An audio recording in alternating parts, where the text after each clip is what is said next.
So today we will start our chapter number 4 in EVS and our chapter name is Let us play. तो चलिए start करते हैं अपना lesson. We relax when we are free. देखिए जब हम free होते हैं तो हम रिलैक्स करते हैं, आराम करते हैं और इसी टाइम को हम लेजर बोलते हैं. लेजर यानी कि फ्री टाइम जो होता है हमारा. We enjoy our leisure by doing the things we like the most. हमारा जो खाली समय होता है वो हम ऐसे बिताना पसंद करते हैं, उसमें हमें जो चीज़ें पसंद होती हैं हम वो करते हैं. People watch Some people watch television, some play, while still other read books, newspaper or to listen music. कुछ लोग जो होते हैं अपने खाली समय में टीवी देखते हैं, कुछ खेलते हैं और कुछ अभी बैठकर बुक्स पढ़ते हैं, न्यूज़पेपर पढ़ते हैं, कुछ को गाने सुनना पसंद होता है. अब बात करते हैं चेंजिंग नेचर ऑफ लेजर, यानी कि जो हमारा लेजर है, फ्री टाइम है, उसका changing nature. In the past when there was no television children used to play outdoor. पुराने समय में जब टीवी नहीं हुआ करता था तो बच्चे जो थे अपने खाली समय में बाहर खेलते थे, घर के बाहर खेलते थे. जो घर के बड़े लोग होते थे वो लंबी वॉक के लिए चले जाया करते थे, रेडियो सुनते थे या फिर किताबों को पढ़ा करते थे. आज के समय पे टेलीविज़न जो है, टीवी देखना, ये सबसे पास टाइम एक्टिविटी बन चुका है. लोग अपना ज़्यादातर समय टीवी देखकर ही अपना फ्री टाइम इंजॉय करते हैं. जो बड़े हैं और बच्चे हैं वो सभी एक साथ मिलकर समय बिताते हैं.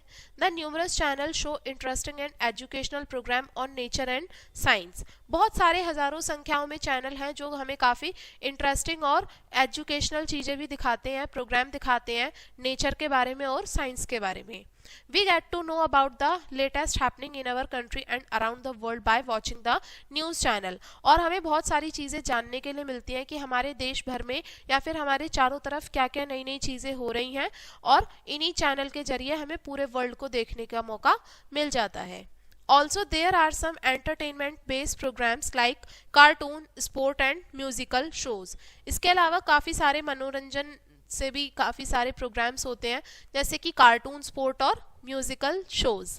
पेरेंट्स और एल्डर्स यानी कि जो माता पिता होते हैं और जो बड़े होते हैं उनको अक्सर अपने बच्चों को गाइड करना चाहिए कि उन्हें कौन सा प्रोग्राम देखना है.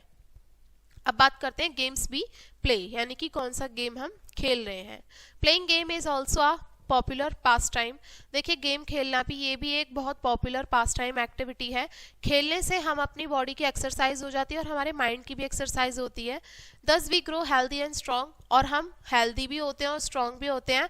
हम फिजिकली और मेंटली दोनों रूप से काफ़ी हेल्दी महसूस करते हैं. तो इसलिए हमें दूसरों के साथ भी हम किस तरीके से इंटरेक्ट करना है, दूसरों के साथ कैसे जुड़ना है, कॉपरेशन की फीलिंग कैसे ग्रो अप होनी है, ये सभी चीज़ें हमें गेम खेलने से ही हमारे अंदर डेवलप हो पाती है. Games which are competitive in nature are called sports. देखिए जो गेम्स काफ़ी प्रतिस्पर्धी होते हैं, उनका नेचर काफ़ी ऐसा होता है, कॉम्पिटिटिव नेचर होता है, उनको हम स्पोर्ट्स बोल देते हैं. बात करते हैं individual and team games. The games which in which a player play along against another player are called individual games. देखिए वो खेल जिसमें एक खिलाड़ी जो होता है वो अकेला ही दूसरे खिलाड़ी के अगेंस्ट खेल लेता है तो उसी को इंडिविजुअल गेम्स कह लेते हैं, जैसे कि गोल्फ, चेस और बिलियर्ड्स. ये इसके कुछ उदाहरण हैं. और जो गेम्स जिसमें एक ग्रुप ऑफ प्लेयर की ज़रूरत पड़ती है सामने वाली टीम के अगेंस्ट खेलने के लिए, उसको हम टीम गेम बोल देते हैं. एक group of player form A team, यानी कि जिसमें खिलाड़ियों का एक ग्रुप होता है उसको हम टीम बोल देते हैं. अब जैसे फुटबॉल, क्रिकेट, वॉलीबॉल और हॉकी, ये सारे टीम गेम होते हैं. इसमें काफ़ी सारे लोगों की ज़रूरत होती है खेलने के लिए.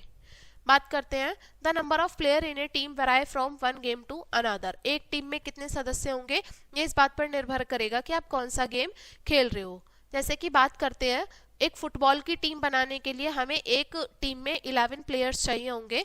क्रिकेट और हॉकी की टीम के लिए there are 6 player in a volleyball team and 5 in a basketball team. अगर हम वॉलीबॉल खेल रहे हैं तो हमें एक टीम में 6 प्लेयर चाहिए होंगे और बास्केटबॉल खेल रहे हैं तो एक टीम में 5 प्लेयर्स. बात करते हैं team spirit. The cooperation and coordination among the team member is called team spirit. देखिए जो कॉपरेशन होता है और जो कोऑर्डिनेट करते हैं, टीम मेंबर आपस में सहयोग करते हैं, इसी को ही टीम स्पिरिट कहा जाता है. Every team need team spirit to win. और हर एक टीम को टीम स्पिरिट की ज़रूरत होती है जीतने के लिए, क्योंकि आपस में जब तक हम सहयोग नहीं करेंगे तो हम कैसे जीत पाएंगे. It inspire every player to play from the team and not for himself herself. इससे हर एक प्लेयर को ये इंस्पिरेशन मिलती है कि वो अपने लिए, अकेले के लिए ना खेल करके बल्कि पूरी टीम को खेलने के मतलब पूरी टीम के साथ वो कोऑपरेट करे जिससे कि पूरी वो जीत जाए। The head of the team called the team leader, जो हमारी टीम का हेड होता है उसको टीम लीडर कहते हैं, डायरेक्ट वो कैप्टन कह देते हैं, जो कि सारे प्लेयर को दिशा निर्देश देता है। जो कैप्टन होता है वो मतलब जो पूरी स्ट्रैटेजी होती है उसको, पूरी नीति जो होती है कैसे खेलना है वो सभी बना करके चलता है, और जो टीम मेंबर्स होते हैं वो अपने कैप्टन पे ट्रस्ट करके खेलते हैं। बात करते हैं national sports. The most popular sport of a country is called its national sport. जो सबसे पसंदीदा स्पोर्ट होता है, सबसे पॉपुलर स्पोर्ट होता है एक देश का, एक कंट्री का, उसको नेशनल स्पोर्ट कह देते हैं। नेशनल स्पोर्ट कुछ कंट्रियों के हैं, जैसे कि हॉकी जो है ये इंडिया और पाकिस्तान का है। हमारे इंडिया का और पाकिस्तान का जो नेशनल स्पोर्ट है वो हॉकी है, और यूएसए का बेसबॉल है, सूमो रेसलिंग जापान का है, बुज़काशी अफगानिस्तान का है, ब्राज़ील का फुटबॉल है, और बांग्लादेश का कबड्डी है, आर्चरी भूटान का है, और क्रिकेट इंग्लैंड का है। तो ये कुछ देशों के अलग अलग नेशनल स्पोर्ट हुए। बात करते हैं प्लेइंग टुगेदर, यानी कि एक साथ खेलना। In school and neighbourhood girl and boys play together. हमारे पड़ोस में और स्कूल में भी लड़के और लड़कियां साथ मिलकर खेलते हैं। There are separate team from for women and man for all sport play at national and international level. देखिए राष्ट्रीय और अंतर्राष्ट्रीय स्तर पर खेलने वाले जाले जितने भी सारे स्पोर्ट्स होते हैं उसमें वुमेन की टीम अलग होती है और मैन की टीम अलग होती है। However in certain sport like tennis and badminton both man and women may jointly play as a team. और इसी तरीके से कुछ निश्चित खेल ऐसे होते हैं जैसे कि टेनिस, बैडमिंटन, इसमें मैन और वुमेन जो हैं वो एक साथ मिलकर एक टीम में भी खेल सकते हैं। They play under A category called mix double, और वो एक कैटेगरी के अंदर भी खेल सकते हैं जिसको हम मिक्स डबल कह देते हैं, जिसमें मैन और वुमेन दोनों मिलके खेलते हैं। बात करते हैं लोकल गेम्स की। Games which are play only in certain area are the local game of that place. जो गेम सिर्फ और सिर्फ कुछ एक निश्चित एरिया में ही खेले जाते हैं उनको हम उस स्थान का लोकल गेम कह देते हैं। दे reflect the tradition and culture of that particular area. इससे वहाँ का जो ट्रेडिशन होता है और वहाँ का जो कल्चर होता है उस पर्टिकुलर एरिया का, वो हमें पता चलता है कि क्या है। Usually teacher called Guru train the players. जो अक्सर जो टीचर्स होते हैं उनको गुरु कहा जाता है और वो अपने खिलाड़ियों को शिक्षित करते हैं, ट्रेन करते हैं। Some local game played in different part of India are as follows. कुछ लोकल गेम्स जो होते हैं जो हमारे भारत के अलग अलग हिस्सों में खेले जाते हैं, जिसमें से कुछ आपको नीचे दिए हुए हैं।